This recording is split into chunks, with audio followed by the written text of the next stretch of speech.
Good morning students. Geography का chapter number 7 start करने वाले हैं, हाइड्रोस्फीयर, जिसको वाटर के नाम से भी हम जानते हैं।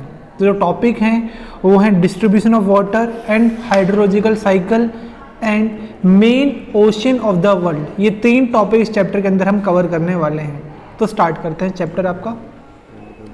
Water is a very significant resource of earth surface. Water क्या है? एक बहुत ही ज़्यादा सिग्निफिकेंट रिसोर्स है अर्थ सरफेस की। It is unique feature of our planet. और बात करें जो हमारा प्लेनेट अर्थ है, इसका यूनिक फीचर है क्या? Water. It is essential for human being, plants and animal. और ये इसेंशियल है, ज़रूरी है ह्यूमन बीइंग्स के लिए, प्लांट्स के लिए, एनिमल्स के लिए।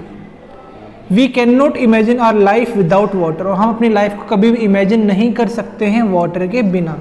In fact without water life is not possible. और पानी के बिना जो लाइफ है, जो जीवन है, वो पॉसिबल भी नहीं है। The presence of water is a unique feature of our planet. और जो हमारा प्लेनेट है उसका यूनिक फीचर क्या है? प्रेजेंस ऑफ वाटर, यानी पानी का होना ही एक बड़ा फैक्टर है हमारे प्लेनेट के लिए। The area under water, the area under land and water on the earth surface is about 29%। और जो एरिया है लैंड और वाटर का वो कितना है? लैंड सरफेस है हमारे पास 29%, और जो वाटर सरफेस है, वाटर जो है वो 71% है। और ये वाटर जो है आपका ओशियंस में, सीज में, बेज में, गल्फ, लेक, रिवर एटसेट्रा में पाया जाता है। और ये सब मिलकर जितना वाटरी पार्ट है वो क्या बनाता है? हाइड्रोस्फीयर बनाता है।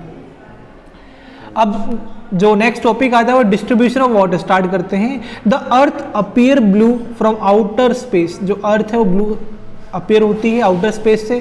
क्यों अपीयर होती है? क्योंकि अर्थ के पास क्या है? इमेंस वाटर बॉडीज है। क्या है? इमेंस वाटर बॉडीज है। अब वाटर बॉडीज जब बात करते हैं तो उसमें आता है ओशियन सबसे पहले। 97.3% जो है वाटर अर्थ का वो ओशियन की फॉर्म में पाया जाता है, जो कि सेलेनाइन नेचर, जो कि मतलब सेलेनाइन वाटर का मतलब नमकीन है, जनरली पीने लायक नहीं है ये आपका। फिर आता है आइस कैप। आइस कैप में 2%। और एक ऐसा वाटर है, फ्रेश वाटर है। ग्राउंड वाटर आपका 0.68%, 0.68% फ्रेश वाटर है। उसके बाद फ्रेश वाटर लेक्स और इनलैंड सीज वगैरह में 0.09% फ्रेश वाटर है। सॉल्ट लेक जो है उसमें 0.09% है। एटमॉस्फेयर में 0.0019% फ्रेश वाटर है। और रिवर्स में कितना है? 0.001% क्या है? फ्रेश वाटर है। इन सब से आपका क्या बनता है? इन सब से हमारी पूरी जो वाटर बॉडीज है, जो अर्थ का पूरा वाटर का वॉल्यूम है, वो आपका ऑक्यूपाई हो जाता है। द नेक्स्ट टॉपिक है आपका हाइड्रोलॉजिकल साइकिल। क्या है? Hydrological cycle. स्टार्ट करते हैं topic. The process by which water continuously changes form and circulate between the ocean, atmosphere and land is known as water cycle. अब फर्स्ट जो question आता है मन में वो है हाइड्रोलॉजिकल साइकिल होता क्या है? हाइड्रोलॉजिकल साइकिल को आप वाटर साइकिल ही बोल सकते हो जनरली। और ये एक कंटिन्यूस प्रोसेस जिसमें जो वाटर है वो अपनी फॉर्म बदलता है, लगातार सर्कुलेट होता रहता है, ओशियन से एटमॉस्फेयर, एटमॉस्फेयर से लैंड। इसी को वाटर साइकिल बोला जाता है। The sun's heat provide energy to evaporate water from the ocean. अब जो सन की जो हीट है वो हमें एनर्जी देती है। सन की जो हीट है वो एनर्जी देती है इवेपोरेट करने के लिए। जो वाटर को सन की एनर्जी क्या करती है? वाटर को इवेपोरेट करती है, भाप बन के उसको उड़ा देती है। जो ओशियंस में, लेक्स में वाटर जो है अर्थ सरफेस के ऊपर वो इवेपोरेट हो जाता है। Plant also lose water to the air. Plants भी वाटर को लूज करते हैं इसके अंदर, एयर के अंदर। कौन सी प्रोसेस होती है? ट्रांसपिरेशन। यानी plant also lose water to the air by a process called transpiration. The water vapour eventually condense forming tiny droplet in cloud. और जो वाटर वेपर है वो कंडेंस हो जाता है टाइनी ड्रॉपलेट्स की फॉर्म में क्लाउड के अंदर। और व्हेन द क्लाउड मीट, और जब क्लाउड आपके मिलते हैं आपस में, द कूल एयर और लैंड, और जो कूल एयर है लैंड के ऊपर, जमीन के ऊपर, उससे प्रिसिपिटेशन होता है। क्या होता है? Precipitation is triggered in the form of rain, slit and snow. और फिर वो जो पानी है जो कूल डाउन हो गया, कूल डाउन होने के बाद वापस से वो रेन, स्लिट और स्नो की फॉर्म में नीचे अर्थ पे आ जाता है। Thus water return to the land और सी। इस तरह से जो वाटर है वापस से रिटर्न होकर कहाँ पे आ जाता है? लैंड और सी में आ जाता है। Some of the water get soak in the ground. कुछ पानी जो है ग्राउंड के अंदर एब्जॉर्ब हो जाता है। Some of underground water is trap between rock and clay layer. और कुछ जो अंडरग्राउंड वाटर है वो आपका रॉक और क्ले लेयर के बीच में ट्रैप हो जाता है, जिसको ग्राउंड वाटर भी बोला जाता है। But most of the water flow down hill और slope is called run off. और ज़्यादातर जो पानी है वो आपका डाउन हिल से या स्लोप की फॉर्म में नीचे की तरफ आगे बढ़ता जाता है, रन ऑफ बोला जाता है।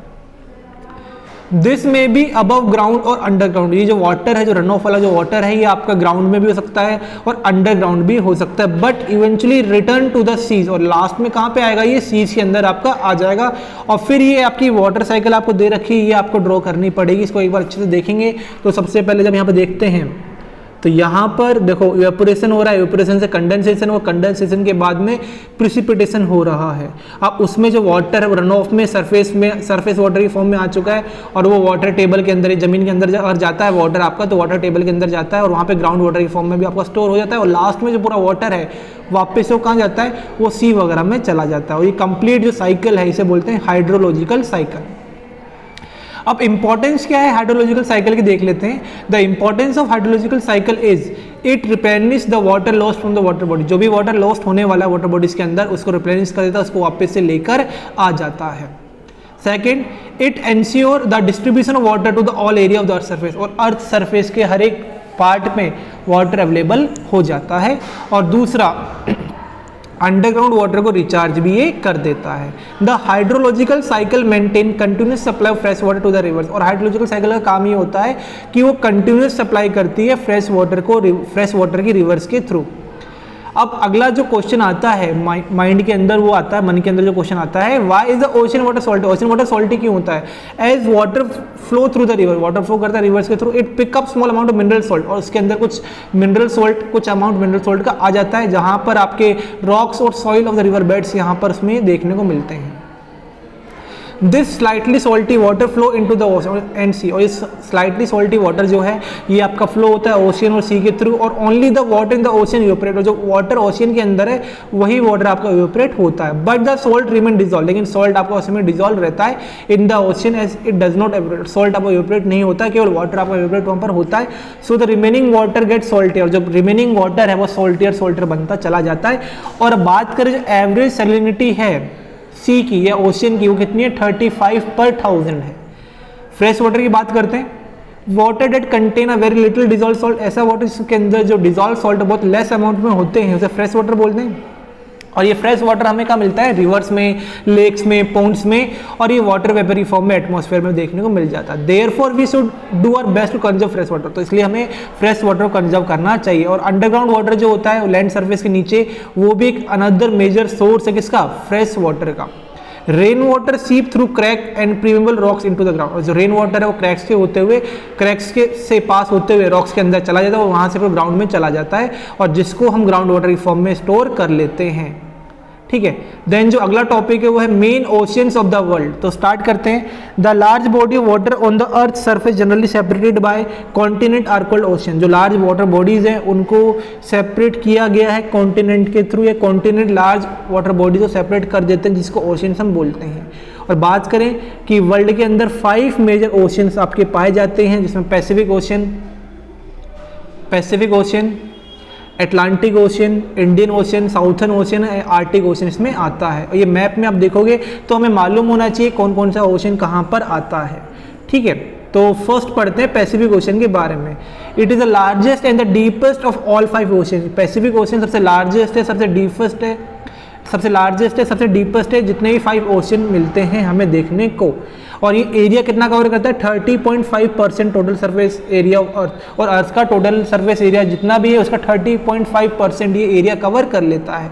It extend from Arctic Ocean in north to Southern Ocean south. अभी जो आर्टिक ओशियन, ये आपका जो पैसिफिक ओशियन है, ये नॉर्थ में आर्टिक ओशियन से स्टार्ट होता है और साउथ में साउथर्न ओशियन तक जाके खत्म होता है। इस बाउंड बाय एशिया, ऑस्ट्रेलिया, और इसके आसपास एशिया, ऑस्ट्रेलिया वेस्ट में, और north America, south Africa east में देखने को मिलते हैं। रफली ट्रायंगुलर शेप, और जो पैसिफिक ओशियन है इसकी जो शेप है रफली ट्रायंगुलर शेप में पाया जाता है। The Pacific Ocean contain many islands which are volcanic in region, और पैसिफिक ओशियन के अंदर काफ़ी सारे आइलैंड मिलने वाले हैं जो कि वॉल्केनिक होते हैं ओरिजिन में। देन अगला है अटलांटिक ओशियन। अटलांटिक ओशियन जब बात करते हैं, ये सेकंड लार्जेस्ट ओशियन है जो कि नॉर्थ और साउथ अमेरिका के बीच में आता है, और यूरोप इसके दूसरी साइड में देखने को मिलता है। ड्यू टू इरेगुलर शेप, अब इसकी जो शेप है इरेगुलर है। The coast line of Atlantic Ocean is longer than coast line of Pacific and Indian Ocean, और जिसकी कोस्ट लाइन है वो पैसिफिक और इंडियन ओशियन से ज़्यादा बड़ी होती है। Because of its indented coast line, there are many good harbours on the coast of this ocean. और ये जो पैसिफिक ओशन है इसके आसपास काफ़ी सारे हार्बर्स वगैरह देखने को हमें मिल जाते हैं। अटलांटिक ओशन जो है सबसे बिजिएस्ट ओशन आता है वर्ल्ड की जब बात करते हैं, Atlantic is the busiest ocean of the world from the point of view of commerce and trade और कॉमर्स की बात करते हैं सबसे बिजी ओशन होता है ये आपका। The fact that this ocean is situated between the two of the most developed region, क्यों है? क्योंकि ये जो ओशन है ये सबसे वर्ल्ड के सबसे ज़्यादा दो develop region North America Europe के बीच में आता है, इसलिए ये इंपॉर्टेंट फैक्टर है ट्रेड और कॉमर्स के लिए।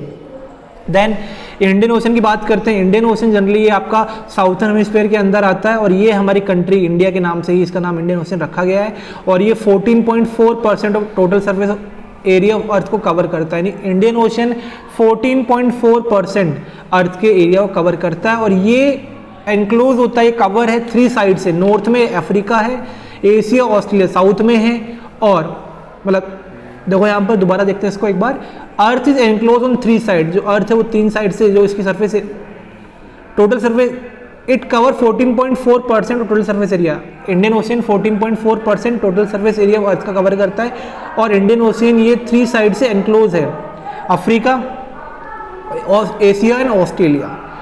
द ओशन इज रफली ट्रायंगुलर शेप और ये भी ट्रायंगुलर शेप में होता है और यहाँ पर ऑयल रिजर्व ज़्यादा देखने को मिलते हैं। अगला आता है साउथर्न ओशन या एंटार्क्टिक ओशन। एंटार्क्टिक ओशन की बात करते हैं, it's around Antarctica and occupy about 4% of surface area. ये एंटार्क्टिका के आसपास देखने को मिलता है और ये 4% एरिया कवर करता है अर्थ का। यहाँ पर लार्ज आइस शीट की फॉर्म में वाटर जनरली अवेलेबल होता है यहाँ पर। और ये जो ओशन है आपका सेवरल सीज, इस ओशन के आसपास काफ़ी सारे सीज वगैरह देखने को मिल जाते हैं, समुद्र वगैरह देखने को मिलते हैं। स्कॉटिया सी हो गया है ना, रोज सी एटसेट्रा इसके एग्जाम्पल हैं। आर्टिक ओशन की बात करते हैं, आर्टिक ओशन जो है आपका आर्टिक सर्कल और नॉर्थ पोल के बीच में लाई करता है और ये स्मॉलेस्ट ओशन है वर्ल्ड का। और बेरिंग स्ट्रेट जो नैरो स्ट्रेच है, बेरिंग स्ट्रेट जो नैरो स्ट्रेच है वाटर का, वो आर्टिक ओशन को पैसिफिक ओशन से कनेक्ट करता है।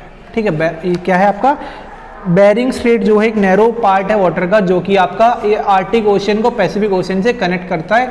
और नॉर्थ कोस्ट लाइन जो नॉर्थ अमेरिका की है और यूरेशिया की वो इसकी बाउंड्री में आते हैं। यानी north America and Eurasia form the southern boundary of this ocean, southern boundary बनाते हैं। यानी नॉर्थ अमेरिका और यूरेशिया इस ओशन की साउथर्न बाउंड्री बनाते हैं। तो ये चैप्टर आपका यहीं तक है, आगे का जो टॉपिक है वो आपका सिलेबस से कट हो चुका है।